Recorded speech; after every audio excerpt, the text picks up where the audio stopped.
بسم اللہ الرحمن الرحیم۔ ناظرین، عرض پاکستان یوٹیوب چینل کے ساتھ آپ کے سامنے موجود ہیں زبیر سلیم، راؤ ساجد اور اسماعیل انجم۔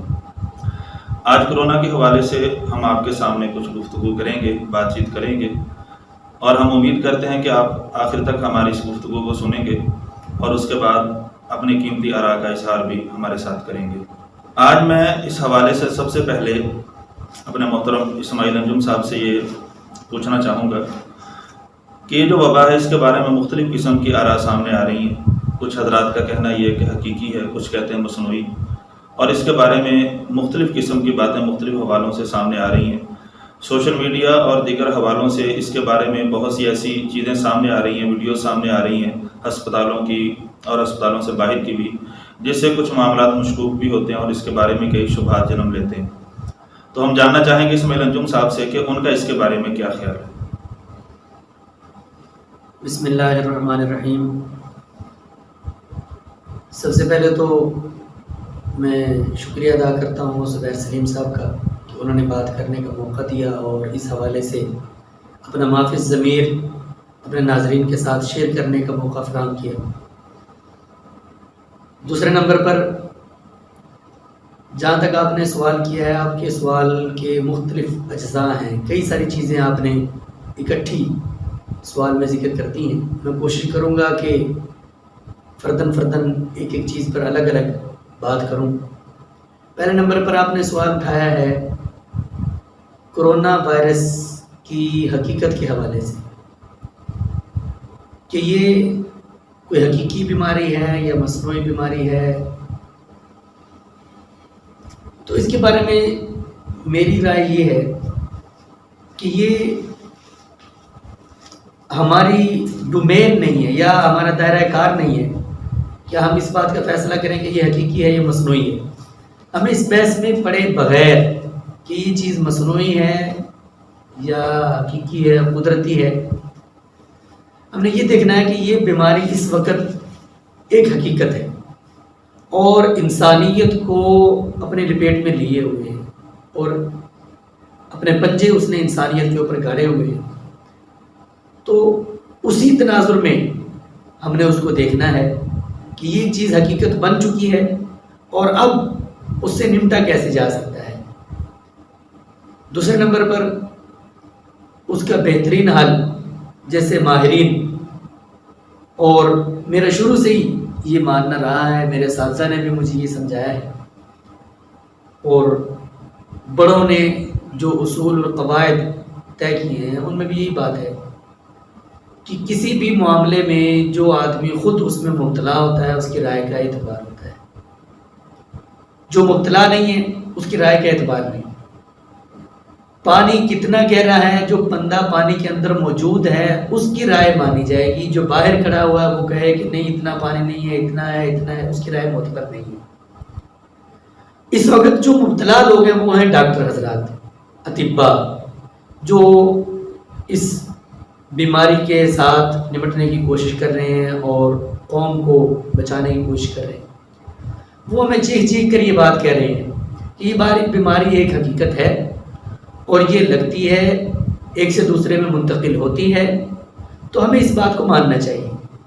اور پھر جو وہ ہدایات دیتے ہیں اس سلسلے میں احتیاطی تدابیر بتلاتے ہیں، ایک تو سماجی فاصلہ یعنی سوشل ڈسٹینس، اور دوسرے ہاتھ ملانے سے، مسافے سے، معانقے سے احتیاط برتنا، ماسک کا استعمال کرنا، ہاتھوں کو دن میں کئی بار صابن سے دھونا، وقتاً فوقتاً ایک دوسرے سے سماجی یا کاروباری یا پیشہ ورانہ میل جول کے وقت سینیٹائزر کا استعمال کرنا، یہ ایسی تمام احتیاطی تدابیر ہیں۔ گھروں سے کم باہر نکلنا، ان پر عمل کرنا ہمارے لیے ضروری ہے۔ دیکھیں، میرا مطلب یہ تھا بات کرنے کا، یہ تو بہت اچھی آپ نے تدابیر بتائیں، ہمیں اس کا خیال کرنا چاہیے۔ یہ بھی آپ کی بات ٹھیک ہے کہ ہم یہاں پر اس کو اس بحث میں پڑے بغیر کہ یہ خود پھیلائی گئی یا پھیلی، جو بھی تھا بہرحال یہ تو ایک حقیقت ہے کہ یہ چیزیں پھیل چکی ہے اور ہم اسے مبتلا ہو چکے ہیں۔ اللہ تعالیٰ ساری انسانیت کی سے حفاظت کرے اور سب کو نجات عطا کرے اس چیز سے۔ وہ مسلم یا غیر مسلم کوئی بھی ہو، اللہ تعالیٰ سب کی اس کی حفاظت کرے، سب کو اس سے بچائے. باقی اس کی بحث میں نہیں پڑنا چاہیے. مسئلہ تو اب یہی ہے کہ یہ چیز پھیل چکی، اور اب یہ حقیقت ہے اس کا پھیلنا، اور اس کی جو مہلکات ہیں وہ بھی ہمارے سامنے ہیں، جو اس سے خرابیاں پیدا ہو رہی ہیں، جو ہلاکتیں ہو رہی ہیں وہ بھی ہمارے سامنے ہیں. لیکن میرا عرض کرنے کا مقصد یہ ہے، یا تو اس کے اندر یہ جان بوجھ کے کسی سازش کے تحت بھی کنفیوژن پیدا کی جا رہی ہیں، یا ہماری حکومت کوئی ایسی حکمت عملی نہیں بنا سکی جس سے عوام کے اندر سنجیدگی پیدا ہو سکے، یا ایسا کوئی نہ کوئی اس میں عنصر ہے ضرور جس کی وجہ سے ایک بہت بڑا طبقہ ہماری عوام کا اس کے اندر یہ خیال پایا جا رہا ہے. اور یہ کہا جاتا ہے کہ یہ کرونا جو ہے نا، جب کوئی مریض ہسپتال میں جاتا ہے تو اس کو یہ مسئلہ نہیں ہوتا، اور ہسپتال میں جانے کے بعد اس کو کوئی انجیکشن یا کوئی نہ کوئی ایسا معاملہ ہوتا ہے. اچھے پہلے کہتے ہیں ہم کسی اور بیماری کی دوائی لینے جاتے ہیں تو اس کو کوئی ایسا مسئلہ نہیں ہوتا، لیکن وہاں جانے کے بعد ہمیں اچانک یہ پتہ چلتا ہے جی ہمارے مریض کو انہوں نے آئی سی یو میں داخل کر لیا، یا اس کے اندر اس کو کوارنٹائن کر دیا انہوں نے، اور اس کو یہ بتا دیا کہ اس کو کرونا ہے. اس کے حوالے سے آپ کیا کہنا چاہیں گے، کیونکہ ایسی صورتحال یہ کیوں پیدا کی جا رہی ہے، یا آپ نے بھی اس کو محسوس کیا؟ دیکھیے، واقعتاً یہ چیز محسوس کی گئی ہے، اس میں کوئی شک نہیں ہے. اور جہاں تک آپ نے حکومت کی بات کی، دیکھیں حکومتوں نے نہ پہلے کسی معاملے میں سنجیدگی کا مظاہرہ کیا ہے. آپ ہمارے ملک کی معیشت کے حوالے سے حکومتوں کی حکمت عملی دیکھ لیں، ہمارے ملک کی تعلیم کے حوالے سے حکومتوں کی حکمت عملی دیکھ لیں، امن کے حوالے سے، اور ایسے ہی صحت عامہ کا مسئلہ ہے. اور یہ وبا بھی صحت عامہ سے متعلق ہی ہے. حکومتیں کبھی سنجیدہ نہیں رہی ہیں ان معاملات میں. البتہ حکومتوں کے یا حکومت سے متعلقہ افراد کے مفادات جہاں تک وابستہ ہوں وہاں تک حکومتوں کی سنجیدگی یا غیر سنجیدگی کا اندازہ لگایا جا سکتا ہے. یہ حقیقت ہے، اور بہت سارے لوگوں نے اس کا برملا اظہار بھی کیا ہے کہ ہسپتالوں کے معاملات ناگفتہ بھی ہیں اس حوالے سے، اور بہت سارے لوگوں میں اس حوالے سے کنفیوژن اور اضطراب پایا جاتا ہے. لوگ تذبذب کا شکار ہیں، حتیٰ کہ اس وقت صورتحال یہ ہے کہ لوگ اپنی عام بیماری کے حوالے سے علاج کے لیے بھی سرکاری ہسپتال میں تو بالکل جانا نہیں چاہتے. کوئی سر درد نزلے کی دوائی دینے کے لیے یا بلڈ پریشر چیک کروانے کے لیے بھی جانے کے لیے تیار نہیں. اچھا راؤ صاحب، میں یہاں پہ آپ سے پوچھنا چاہوں گا کہ آپ نے کیا محسوس کیا اس سارے تناظر میں؟ آپ کے ذہن میں کیا بات آتی ہے؟ کچھ آپ اپنے خیال کا اظہار ہم سے کیجیے، آپ اس کو کس طرح دیکھتے ہیں؟ دیکھیں جی، جیسے آپ نے پہلا سوال کیا تھا اسماعیل انجم سے کہ یہ وبا مصنوعی ہے یا حقیقی ہے، تو اس حوالے سے مختلف قسم کی ڈاکومنٹری سوشل میڈیا پہ وائرل ہوتی رہی ہیں. اس کے اندر انہوں نے یہ چیز دکھائی کہ اس بیماری کو کیسے چائنا کے اندر وائرل کیا گیا، لوگوں تک پہنچایا گیا. تو یہ تو تقریباً ہر بندے نے دیکھا ہے جو سوشل میڈیا یوز کر رہا ہے کہ اسے کس طرح لوگوں تک سوشل پہنچایا میڈیا گیا. کی جو بات ہے نا، سوشل میڈیا پہ اتنا کچھ بنایا بھی جا سکتا ہے، پیش بھی کیا جا سکتا ہے، دکھایا بھی جا سکتا ہے، قابل اعتبار چیز نہیں ہے. حضرت اس وقت ہمارے دوسری پاس بات یہ ہے کہ اگر مصنوعی ہو بھی صحیح تو اس سے کیا فرق پڑتا ہے؟ اس وقت ہمارے پاس جتنی خبریں پہنچ رہی ہیں وہ تقریباً سوشل میڈیا سے زیادہ ہیں. میں یہ بات کہہ رہا ہوں کہ اگر یہ بیماری مصنوعی ہو بھی صحیح تو اس سے کیا فرق پڑتا ہے؟ مجھے یہ سمجھنا نا، اس بیماری تو بن چکی ہے نا، پہلے بیماری کے پیچھے جو تناسب ہیں وہ کس لیے کر رہے ہیں اس کام؟ یہ ایک شہر سے شروع ہوئی، پوری دنیا میں پھیل گئی. اس کی ریزن کیا ہے؟ یہ زیر بحث مسئلہ نہیں ہے.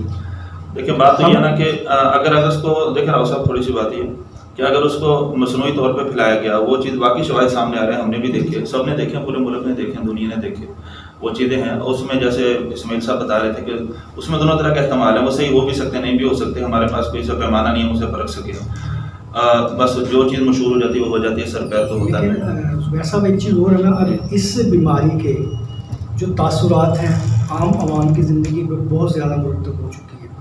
جیسے کہ اسماعیل صاحب نے کہا کہ کوئی بھی بندہ سرکاری ہسپتال جانے کے لیے تیار نہیں ہے. تو ہماری حکومت کو چاہیے یا ہمارے جو لوگ اس وقت اس بیماری سے لڑ رہے ہیں، اس کے اوپر کام کر رہے ہیں، کہ وہ کوئی ایسی پالیسی تیار کریں کہ لوگوں کے ذہن سے یہ خوف نکلے. پھر حکومت کی بات آ گئی ہے. اب میں نے پہلے بھی یہ بات کی ہے، حکومتوں کی سنجیدگی کا کوئی تعلق نہیں. آپ مر جاتے ہیں حکومت کو کیا فرق پڑتا ہے, میں مر جاتا ہوں حکومت کو کیا فرق پڑتا ہے. آج میں ایک چیز دیکھا تھا, انہوں نے وہ ٹوٹل ملبہ جو ہے وہ عام عوام پہ ڈال ہے. جو لاک ڈاؤن چل رہا ہے وہ عام عوام نے کیا یا حکومت نے کیا؟ اگر حکومت لاک ڈاؤن کر سکتی ہے تو کیا حکومت کوئی ایسی مثبت پالیسی نہیں اپنا سکتی؟ کیا حکومت کے پاس مکمل اختیارات نہیں ہیں؟ دیکھیں بات آپ کی, میں تھوڑی سی آپ کی بات کاٹ رہا ہوں کہ حکومت کے, میں نے کل ایک بندے کا جملہ پڑھا, مجھے بہت اچھا لگا کسی صاحب کا, وہ انہوں نے لکھا کہ آپ حکومت کے لیے آپ صرف ایک نمبر اور ایک عدد ہیں. آپ وہ عدد, ان کی لسٹ میں عدد بڑھ جائے گا جی اتنے بندے, کل 50 سے تو آج 51 بندے بہت ہو گئے یا وہ بیمار ہو گئے, لیکن آپ اپنے گھر والوں کے لیے سب کچھ ہیں. سب کچھ ہے بالکل. اگر حکومت سنجیدگی مظاہرہ نہیں کر رہی اس میں, حکومت اگر یا حکومت کچھ بھی, اگر ہمارے ذہن میں جو بات آ رہی ہے اگر وہ خدا نہ خواستہ حقیقت بھی ہو کہ جان بوجھ کے اس مسئلے کو ایسا کیا جا رہا ہے کہ عوام اس میں تذبذب میں رہے کہ یہ حقیقت ہے یا نہیں, اگر وہ کیے بھی جا رہی ہے تو ہمیں خود اپنے بارے میں سوچنا ہوگا کہ ہم اپنے گھر والوں کے لیے, اپنے آپ کے لیے, ہم نے اپنے آپ کو کیسے بچانا ہے بالکل, اور ہم نے اپنی معیشت کو کیسے چلانا ہے. ظاہر ہے ہمارے جو ملک کی جو معاشی حالت ہے وہ اس قدر نہیں ہے کہ وہ ایک لمبا عرصہ تک, بڑے ملکوں میں جب نہیں بیٹھ سکے تو ہمارے ملک میں کیا ہوگا, بالکل وہ نہیں رہ سکتے. تو وہ یہ سوچنا ہمیں خود پڑے گا اس کے بارے میں کہ ہم کس طرح اپنے گھر والوں کے لیے روزی روٹی کمانے کے ساتھ اپنی حفاظت کا بھی ہم انتظام کر سکیں. یہ ہماری اپنی ذمہ داری ہے. ہم سے کسی نے آ کے نہیں کہنا کہ یار آپ کیا ہوگا, لیکن یہ ایک حقیقت ہے. اچھا میں آپ کو ایک بہت عجیب بات بتاؤں کہ ہمارے دوست ہیں, انہوں نے, میں نے شاید آپ سے, وہ بتا رہے ہیں کہ ان کے ہاں ایک تابوت بھیجا گیا کورونا کا بیمار بتا کے, جب انہوں نے تابوت کھولا تو اس کے اندر میت ہی نہیں تھی. اچھا ہاں, اس کے شواہد موجود ہیں اور باقاعدہ وہ اپنا نام انہوں نے جان بوجھ کے نہیں بتایا اس جو بندے کا, ویسے وہ کہہ رہے اگر آپ آنا چاہیں ہم آپ کو وہ سب دکھا دیں گے. تو ایسا بھی واقعہ پیش آ چکا ہے. اب مسئلہ یہ کہ وہ جن کا وہ تابوت تھا وہ بالکل, وہ ہمیں پتا کہ وہ کون سا گھر ہے, کون لوگ ہیں, لیکن وہ خود لوگ بیچارے بہت غریب ہیں, ڈرتے ہیں کہ ہمارے اوپر کوئی چیز نہ آ جائے. تو اس طرح کی ایک دو اور چیزیں بھی سامنے آ رہی ہیں جو قابل تشویش ہیں. ان کے قابل تشویش ہونے کے ساتھ ساتھ یہ اس سے بھی بہت زیادہ قابل تشویش ہے کہ ہم نے اپنے آپ کو بیماری سے کیسے بچانا ہے. یہ بھی ایک حقیقت ہے. تو ہمیں ہر طرح کی, ہمیں پاکستان میں رہتے ہوئے ہماری بدقسمت یہ ہے کہ ہمیں اپنے کئی قسم کے ہمیں مشکلات کا سامنا ہوتا ہے. ہمیں اپنا بچاؤ بھی خود کرنا ہوتا ہے اور اپنے لیے روٹی روزی بھی خود کمانا ہوتی ہے. ہمیں کسی کا سہارا نہیں ہے یہاں پہ اللہ کی ذات کے علاوہ. اب اللہ تعالیٰ نے دارالاسباب اس دنیا کو بنایا, ہم نے اسباب بھی اختیار کرنے, اس کو بھی ہم نہیں چھوڑ سکتے, اور ہم بالکل ہر چیز چھوڑ کے دوسروں کے اوپر بھی اس کا ملبہ نہیں ڈال سکتے. تو اس کے حوالے سے آپ ہمیں راؤ صاحب کوئی ایسی, آپ ماشاءاللہ آپ کا کافی سوشل ورک آپ بہت کرتے ہیں, آپ نے ابھی حالیہ, ہم اس پہ کوشش کریں گے کہ ایسا پروگرام کر سکیں. آپ نے جو لوگوں میں اس کی آگاہی کے لیے, اویئرنیس کے لیے آپ نے جو مہمیں چلائیں اور آپ نے ماسک تقسیم کیے اور اس طرح کے آپ نے کورونا کے حوالے سے کافی آپ نے اپنی سرگرمیاں کی, تو آپ نے عوام کو کیا, اپنے دیکھنے والوں کو, دوستوں کو کیا پیغام دینا چاہیں گے کہ اس ساری صورتحال میں وہ کیا کریں, اپنی کس طرح وہ کوشش کریں اور وہ اپنا بچاؤ بھی کر سکیں اور اپنے لیے وہ روزی کا ذریعہ بھی بنا دیکھیں جی, اس کے اندر سب سے مین چیز ہے حفاظتی تدابیر کو اپنانا. جیسا کہ اسماعیل صاحب نے پہلے کہا کہ ہمیں سوشل ڈسٹینس رکھنا چاہیے, ہمیں سینیٹائزر کا استعمال کرنا چاہیے, ہمیں ماسک کا استعمال کرنا چاہیے, اور سب سے مین چیز جو ہے ہماری معاشیت وہ ہر گھر کے لیے ضروری ہے, اس کے بغیر گھر کا چلنا ناممکن ہے. تو اس میں سب سے مین چیز یہی ہے, میرا لوگوں کو یہی پیغام ہے کہ وہ اپنے ہینڈ کو واش کریں, ٹھیک ہے, اپنے فاصلے کو بڑھائیں, ٹھیک ہے, لوگوں سے میل جول جو ہے اس میں کمی لائیں, اور جس جگہ پہ وہ کام کر رہے ہیں اس جگہ پہ ان تمام تدابیر کو ہر فرد کے لیے لازمی کر دیں, ٹھیک ہے. اس سے وہ خود بھی بچیں گے, ان کے قریب کے لوگ بھی بچیں گے, اور ان کے گھر بھی محفوظ رہیں گے. سب سے پہلے تو میرا خیال ہے ہم بھی مناسب فاصلے پہ نہیں بیٹھے ہوئے, ہمیں بھی کوشش کرنی چاہیے کہ ہم بھی مناسب فاصلہ اختیار کریں, کیونکہ ظاہر ہے جب بندہ کسی کو دعوت دیتا ہے, میرے مائنڈ میں یہ بات آ رہی تھی کہ ہم بہت قریب ہیں اور نہ ہم نے ماسک استعمال کیا ہوا ہے, تو لوگوں کے اکثر کمنٹس جو ہم پہ ہی ہوں گے. ماسک تو اس لیے کہ وہ کیونکہ ہم نے بات کرنی ہے تو وہ پھر وہ آواز کنوے نہیں ہوتی صحیح, تو اس وجہ سے بہرحال کوشش کرنی چاہیے ہمیں خود بھی اور جہاں تک ہو سکے. اور ظاہر ہے جو بندہ کسی کو جب کسی کام کی دعوت دے رہا ہوتا ہے تو اس کو خود اس پہ زیادہ عمل کرنا چاہیے تاکہ باقیوں کو بھی ہو. تو اب اسماعیل انجم صاحب, آپ اس کے بارے میں, یہ جو ہمارا ایک بہت بڑا طبقہ ہماری قوم کا ایسا ہے جو ایک نچلی جو خط ہے غربت کا، اس سے بھی نیچے وہ بیچارہ زندگی بسر کر رہا ہے. بالکل. اور ان کو ہمارے ہاں ایک بہت بڑا طبقہ ایسا بھی ہے جو غربت کے ساتھ ساتھ ان کو اس چیز کا پتہ ہی نہیں ہے کہ معاشرے میں کیا ہو رہا ہے، کون سی بیماری چل رہی ہے. یعنی ذرائع ابلاغ ہمارے اتنے ناقص ہیں کہ ہم اپنی پوری عوام تک پوری معلومات نہیں پہنچا سکتے. اس پہ عمل ہونا تو بہت بعد کی بات ہے. اچھا، اور بعد شاید آپ نے بھی یہ چیز دیکھی ہو کہ ہمارے ہاں بعض لوگ اس چیز کو بوجھ سمجھ رہے ہیں اپنے اوپر. اگر ان کو کسی حفاظتی تدبیر کا بتایا جائے یا کوئی ایسی چیز کی جائے تو وہ صرف اس لیے کرتے ہیں کہ کوئی ہمیں پولیس نہ ہمارے اوپر آ کے چھاپا مار لے، یا کوئی حکومت کی کوئی ٹیم نہ ہمارے اوپر آ جائے، یا کوئی ہمیں کوئی محلے کا کوئی بااثر آدمی آ کے ہمیں نہ منع کر دے. تو اس صورتحال کے بارے میں آپ کوئی تجویز دینا چاہیں گے کہ اس کا کیا ہو سکتا ہے کہ ہر بندہ اپنے محلے میں ایسے عوام تک کس طرح اس پیغام کو پہنچائے؟ اور دیکھیں جی، اس میں اصل چیز وہ تو ہے علم. ہمارے ہاں جہالت کی بھی کمی نہیں ہے، اور لا علمی اور عدم واقفیت تو بہت زیادہ ہے. اس کو جہالت آپ نہ بھی کہیں، ایک سخت لفظ بن جاتا ہے. تو اور ناواقفیت کا علاج کوئی لٹھ نہیں ہے، ڈنڈا نہیں ہے، کوئی احتجاج نہیں ہے. اس کا علاج واقفیت ہے. جہالت کا علاج علم ہے. آپ ایک علم کی ایک شمع جلا دیں، جہالت خود بخود دور ہوتی چلی جائے گی. تو یہ جو ناواقفیت ہے اور حقائق سے لا علمی ہے یا غفلت ہے، اس کا علاج آگاہی ہے. جتنا ہو سکے ہم آگاہی دیں، دوسروں کو پیار سے محبت سے سمجھائیں، ان کو قائل کرنے کی کوشش کریں. اور اس کے باوجود بھی نہیں مانتے تو آخر ادارے ہیں کس مرض کے لیے؟ اداروں کا کام کیا ہے؟ ان کا کام یہ ہے کہ وہ رولز اینڈ ریگولیشنز کی پابندی کروائیں. دیکھیں، ہم لوگ یہی اسی علاقے کے لوگ ہوتے ہیں. یہاں ہم ہیلمٹ استعمال نہیں کرتے اور سیٹ بیلٹ استعمال نہیں کرتے ڈرائیونگ کے دوران، لیکن ہم ہی لوگ ہوتے ہیں جیسے ہی موٹر وے پر انٹر ہونے لگتے ہیں، ابھی انٹرچینج پر پہنچے نہیں ہوتے ہیں، پہلے ہی اپنی ساری فارمیلٹیز پوری کر لیتے ہیں. وجہ کیا ہے؟ وجہ یہ ہے کہ وہاں جو ادارہ ہے جو کام کر رہا ہے وہ اسٹرکٹ ہے اور وہ اپنے کام کے ساتھ مخلص ہے. اس لیے باہر سے ہر انٹر ہونے والے کو پتہ ہے کہ ہم نے رولز اینڈ ریگولیشنز کو فالو کرنا ہے. یہیں سے پاکستان سے لوگ جاتے ہیں، ساری آزادی سے گھومتے ہیں، لیکن جیسے ہی فارن کنٹریز میں، برطانیہ میں، امریکہ میں، یورپ میں، سعودیہ میں، دبئی میں لینڈ کرتے ہیں، وہ سارے ٹریفک رولز کو فالو کرنا شروع کر دیتے ہیں. ایک دم سے ان کے اندر تبدیلی آتی ہے. اور جیسے ہی وہ یہاں دوبارہ لاہور، اسلام آباد، کراچی، ملتان ایئرپورٹ پہ اترتے ہیں تو دوبارہ سے پھر وہی. وجہ کیا ہے؟ اداروں کی کمزوری ہے. تو اس لیے اداروں سے متعلقہ جو لوگ یہ ہماری ویڈیوز دیکھ رہے ہو، ہم ان سے بھی درخواست کرتے ہیں کہ وہ بھی اپنے کام کو اخلاص اور تندہی سے انجام دیں. اس کے لیے نہ صرف قوم کے لیے بہتری ہے، اس میں ان کے لیے بھی بہتری ہے. اگر قوم بیماری سے بچے گی تو ان کے بچے بھی قوم کے اندر ہی رہ رہے ہیں، وہ بھی بیماری سے محفوظ رہیں گے.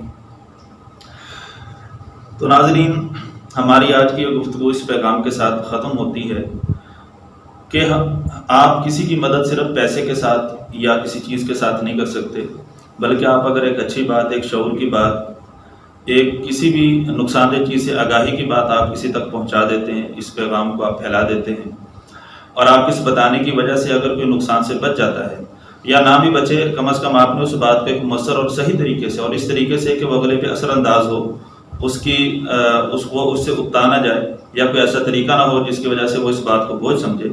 اگر اس اچھے اور آسن اور جس کو حکمت اور بصیرت کہا جاتا ہے، اگر اس کے ساتھ ہم یہ پیغام آگے تک کسی تک بھی پہنچا دیں گے تو یہ بھی ہمارا بہت بڑا صدقہ ہوگا. اور شاید یہ ہو سکتا ہے کہ ہمارا خلوص سے یہ پہنچایا گیا پیغام کسی کے پیسے اور کسی کے خرچ کیے ہوئے مال و دولت سے زیادہ بڑھ جائے. تو آپ سے ہم امید کرتے ہیں اور ہم بھی اس بات کا عہد کرتے ہیں کہ انشاءاللہ ہم جہاں تک ہو سکا اس شعور کو، اس آگاہی کو، اس پیغام کو سب تک پہنچائیں گے، اور معاشرے کی اصلاح کے لیے، تاکہ یہ ہمارا معاشرہ جتنا زیادہ بیماریوں سے محفوظ رہے گا، ہم خود بھی محفوظ رہیں گے. سب اپنے لوگ، سب اپنے بھائی، پاکستان میں رہنے والا جس بھی مذہب سے تعلق رکھتا ہے، ہم سب ایک ہی مٹی کے، یہیں کے رہنے والے، ہم یہیں کے باسی ہیں، اور ہم ایک دوسرے کی مدد کریں گے، ایک دوسرے کے کام آئیں گے. اور اگر ہم ایک دوسرے کی حفاظت کریں گے، اپنی حفاظت کریں گے، تو گویا کہ ہم اپنے ملک اور معاشرے کی حفاظت کر رہے ہیں. تو امید ہے کہ آپ کو ہماری یہ گفتگو پسند آئی ہوگی، اور اس کے بارے میں اگر آپ کوئی بہتر رائے رکھتے ہوں جتنے بھی اس میں معاملات اٹھائے گئے، تو ہمیں آپ سے بہت زیادہ امید ہے، اور ہم آپ سے باقاعدہ التماس کرتے ہیں کہ آپ اپنی رائے سے، اپنے قیمتی آراء سے ہمیں محروم مت رکھیے گا، اور آپ ہمیں اپنی رائے سے ضرور آگاہ کیجیے گا۔ السلام علیکم ورحمۃ اللہ وبرکاتہ۔